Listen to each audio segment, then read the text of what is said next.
penjelasan praktek baik pembelajaran mendalam yang telah saya rancang dan saya laksanakan selama 3 bulan mengikuti diklat pembelajaran mendalam. Oke, next. Nah, untuk situasinya, saya di sini mengambil materi bangun datar di kelas 1. Sebabnya di kelas 1 itu anak-anak itu dalam pembelajaran matematika masih menyebut seperti kipas angin atau jam itu dengan sebutan bentuknya bulan. Nah, terus yang papan tulis, terus meja itu mereka masih menyebutnya dengan kotak. Nah, tetapi kalau di matematika bulat yang mereka sebut itu adalah sebuah bangun yang berbentuk lingkaran. Kemudian kalau meja yang mereka buat tulis itu kan berbeda dengan persegi panjang yang mereka persegi panjang papan tulis yang mereka gunakan ketika ibu guru menulis di bawah tulis itu. Dan bentuknya untuk meja seperti yang kita ketahui yaitu berbentuk persegi. Kalau persegi panjang ya ini contohnya papan tulis. Nah, mengapa perlu dibagikan? Kasih tadi Pak Hakim. Nah, diharapkan dengan adanya praktek baik ini bisa memotivasi bagi saya sendiri maupun rekan sejawat untuk mendesain pembelajaran yang menarik, kreatif, dan menyenangkan seperti prinsip yang ada di pembelajaran mendalam. Oke, next.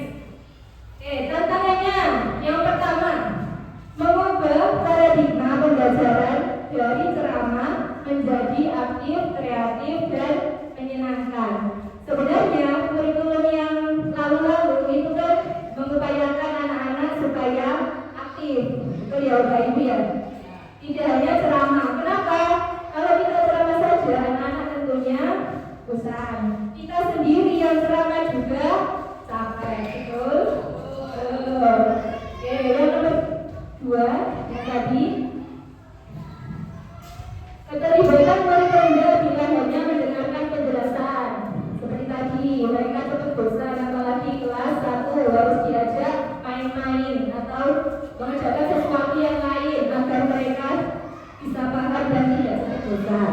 Kemudian yang ketiga, perbedaan kemampuan belajar antar murid cukup besar. Nah, untuk kelas 1 itu kan masih ada yang belum bisa membaca, masih ada yang bisa membaca tapi belum bisa memahami seperti itu. Jadi kita harus membuat suatu perencanaan yang untuk semuanya menyeluruh, bisa diaplikasikan untuk semua anak, baik itu kemampuannya low, high maupun yang middle, rendah, tinggi maupun yang rendah. Next saja. Oke, next. Oke, untuk aksinya, yang pertama menyusun pembelajaran sesuai dengan kebutuhan dan kemampuan murid dengan menggunakan berbagai media. Di sini saya menggunakan video dan papan bangun data. Videonya ini nanti saya lihatkan di akhir, itu mengambil dari video yang ada di YouTube. Nah, di YouTube kan sudah banyak sekali video tentang bank data. Saya ambil yang sesuai dengan materi yang akan saya ajarkan. Kemudian papan bangun data itu saya buat sendiri. Nanti ada nih contohnya. Jadi saya nge-print bentuk-bentuk yang ada di sekitarnya anak-anak.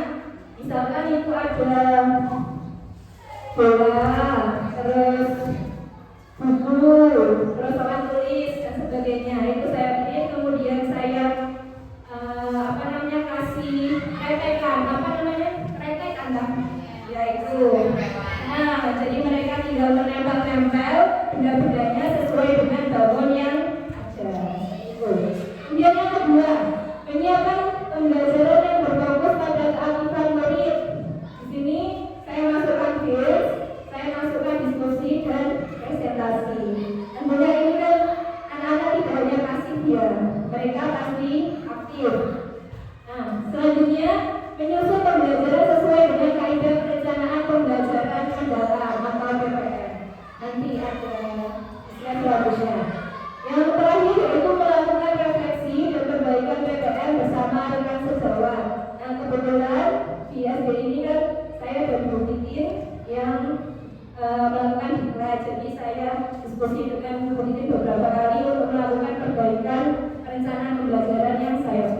seperti itu. Next. Nah, ini perencanaan pembelajaran mendalam yang biasanya Bapak Ibu kenal dengan modul ajar atau RPP. Nah, di dalam PPM itu sebenarnya mencakup 4 hal kerangka pembelajaran. Yang pertama, praktek pedagogis. Ini tentang strategi, model, terus metode, pendekatan, seperti itu. Nah, untuk pembelajaran mendalam, pendekatan yang wajib ada yaitu pendekatan pembelajaran mendalam yang ada 3 prinsip kemarin. Masih ingat? Mindful, meaningful, joyful. Nah, di PPM kata-kata bahasa Inggris itu kita gunakannya ke dalam bahasa Indonesia. Jadi tidak boleh memasukkan kata-kata bahasa Inggris seperti adanya kesadaran, bermakna, menggembirakan atau menyenangkan, seperti itu. Kemudian yang kedua yang harus ada dalam PPM itu adalah kemitraan pembelajaran. Nah, kemitraan pembelajaran ini maksudnya adalah dalam proses pembelajaran itu kita anak-anak itu berhubungan dengan siapa saja. Tentunya kan anak dengan anak, murid dengan murid, terus murid dengan bapak ibu gurunya, atau misalkan kita mendatangkan ahli profesional, berarti anak-anak dengan ahli profesional, seperti itu. Nah, ini ada contohnya. Nah, nanti ini bisa di-scan, bisa dilihat di situ. Nah, seperti itu ya Bapak Ibu. Next. Nah, ini pemanfaatan media. Jadi di PPM itu mengharuskan ada pemanfaatan media, mulai dari perencanaan, pelaksanaan maupun saat asesmen. Waktu perencanaan berarti Bapak Ibu bisa isi dengan menggunakan aplikasi MS Word atau pakai Canva atau pakai Excel juga bisa. Waktu pelaksanaan kebetulan saya pakai video dari YouTube sama media papan bangun data seperti ini. Oke, next. Nah, refleksi hasilnya. Untuk murid, mereka menjadi lebih aktif dan antusias saat belajar, apalagi saat mereka bermain games papan bangun data tadi. Kemudian yang kedua, mampu menjelaskan bentuk benda sekitar sesuai dengan nama matematika. Tidak lagi menyebutnya sebagai bulat, tidak lagi menyebutnya sebagai kotak, tapi mereka sudah bisa menyebut sebagai persegi, panjang, lingkaran, seperti itu. Kemudian tumbuh sikap gotong royong dan mandiri. Nah, ini lewat diskusi yang mereka lakukan. Nah, untuk guru lebih kreatif mengaitkan pelajaran dengan lingkungan. Jadi di sini sebenarnya di pembelajaran mendalam itu kita dituntut untuk mengaitkan dengan kehidupan sehari-hari atau pengalaman anak atau lingkungan anak, seperti itu. Jadi biar anak lebih mudah untuk memahami. Yang kedua, terampil menggunakan media pembelajaran baik digital maupun non digital. Yang digital tadi bisa video atau film-film untuk kuis, seperti itu. Yang non digital seperti tadi papan bangun data. Jadi bisa dari alat peraga kita atau dari media lain. Yang terakhir, meningkatkan keterampilan guru dalam menggunakan model pembelajaran yang berpusat pada murid. Ini sangat banyak sekali ya model-modelnya.